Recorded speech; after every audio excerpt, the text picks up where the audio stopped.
Hi, beautiful people. I'm here to share with you the number one tip that I share with my clients for retraining the brain to heal. If you're not doing this, it's one of the most important things to do with any disorder, disease, condition, chronic pain. It's so super important, and I'll explain why in another video just to try and keep it quite short today. But it's basically we train the brain to heal. We perpetuate our pain by actually identifying with it. We start saying my pain, my problem, my back pain, my issue. I have certain thing, like I have a dyslexia, or I have a disorder, or I have a knee problem, or I have a back problem, or I have rheumatoid arthritis, RA, or whatever it is. All these things we start actually identifying with, which is a serious problem. And what happens is this actually conditions it in further to our, our body, our mind, our conscious mind and the subconscious mind, and we actually we start to train ourselves to work, to move, to feel that way, right? So the most important thing that we have to do is start to rehearse, mentally rehearse health, like in our body, right? So you have to embody it first. You have to act as if you are already healthy, which I know is so counterintuitive, and I know that it's like, but how do you do that when you have so much pain, right? But it's just so important. You just start slow and start with ease. And remember the video yesterday that I said about the structural problem. It's not there always. It's not a structural problem, it's a physical problem that's being created by a mental, emotional state, a feeling state. Okay, chronic fight, flight, freeze response causes non-rejuvenation of body cells, organs. We don't digest properly. We can't take the nutrients we need. The fight, flight, freeze is the trigger for so many cascades of the cascades of different things. So therefore we are prone to illnesses and prone to disease in our body, right? Very quickly speaking. So how do we do this? How do we do this mental rehearsing? The body doesn't know the difference between what you mentally rehearse in your brain, like what you mentally envision, or what you kind of run through. This has been shown and proven in the athletes, with athletes in the top professional athletes use this all the time. It's something that we can use as a healing process in our own body.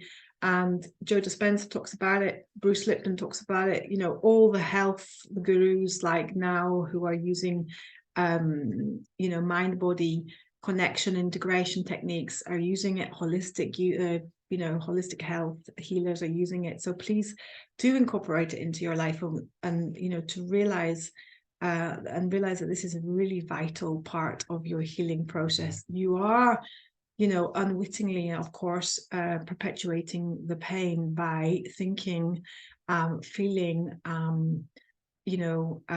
creating this self-image of yourself. I'm going to go into self-image another time, but it's just really important that we realize that. Okay, so no, there's nothing wrong with you once you've been checked out. Obviously, chronic pains and symptoms is think about it being emotional, so soothe your emotions, and your nervous system is critical. So what do you do? How do you start rehearsing? So write down what a healthy person would do, right? So what would a healthy individual without your symptom, without your problem, pain problem, or disease condition in your body, what would they do? How would they act? How would the person think and feel? How would the healthy person behave in all ways? So how would they eat? How would they sit? How would they talk? How would they greet somebody? How would they act? How would they sleep? How would they love? or, you know, in their relationships, right?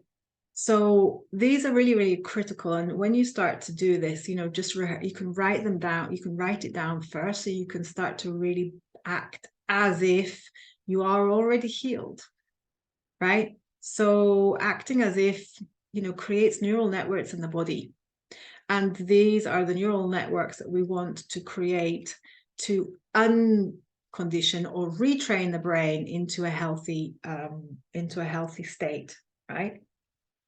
The brain is so powerful. We are so misled with this idea of the physical body and just the physical, just a structural problem or whatever. It's so integrated, the mind, the body, emotions, and spirit. So please, you know, be aware of that. So when you start to rehearse, just close your eyes and get into a kind of really you know, like a relaxed state of mind after meditation, as you wake up in the morning, or as you're going to bed at night. These are the kind of best times to do this, but you can do it anytime if you just spend a couple of, you know, take a couple of deep breaths and get into your body and start mentally rehearsing this right in your brain. So imagine yourself, and this is like envisioning, right? So we can envision you know, leaders in all fields use this technique, and unfortunately it's not been shown how valuable it is.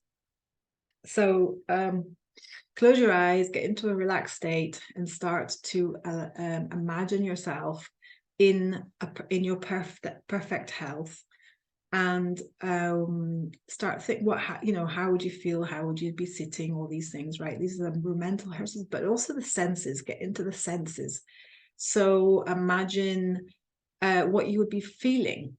How would you feel already healed, right? We're not talking about in the healing process. We're talking about already healed. How would you feel? What emotions are you going to be having? How are you going to be feeling? What are you going to be touching? What are you going to be doing, right? Maybe it's an activity. I mean, I held this vision in my mind for my healing, to hold up my child, because I couldn't pick her up when I was in so much pain, like 4 or 5 years ago, 2009.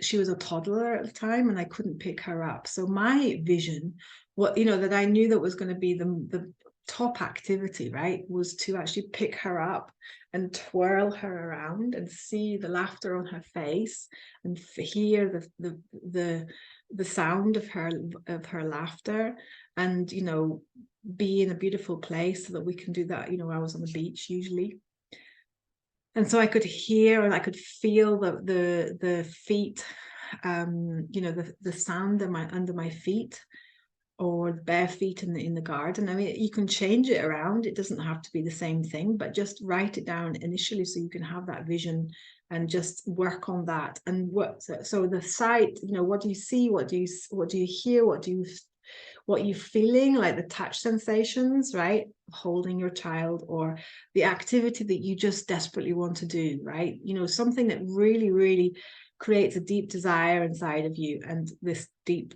feeling of, you know, wanting, you know, having it already, right? So you're feeling that you've already got it. This is the key, right? That you've already got it, with this expectancy that it's coming and it's already arriving at your door. I know this sounds really bizarre, but this is the key, right? This is the key to using your subconscious mind. It's a powerhouse that we just don't use the most, you know, we don't actually know how to use it right now. So the rehearsing creates this already done effect, already have effect in your body. And this creates actually a mental dissonance. So your body, like when you wake up, you're just like, hang on a minute, I haven't got that. And then it goes into a whole process of how to get it. And, you know, the subconscious mind is like starts primed to getting it basically now. And the subconscious mind is, like I said, we use 95% of the time. So we start to actually you know, bring it into our existence, into our lives. Okay, so the neurological it's neurologically conditioning our body now to be in a place of, you know, to be healed, right? I think that's everything I wanted to say today. So mental rehearsal, or envisioning your health is a key number one tip for holistic healing. And if you haven't incorporated it into your life, please do now. And with that, I will love you and leave you, and I'll send you another video hopefully tomorrow, and if not, starting again on Monday. Lots of love.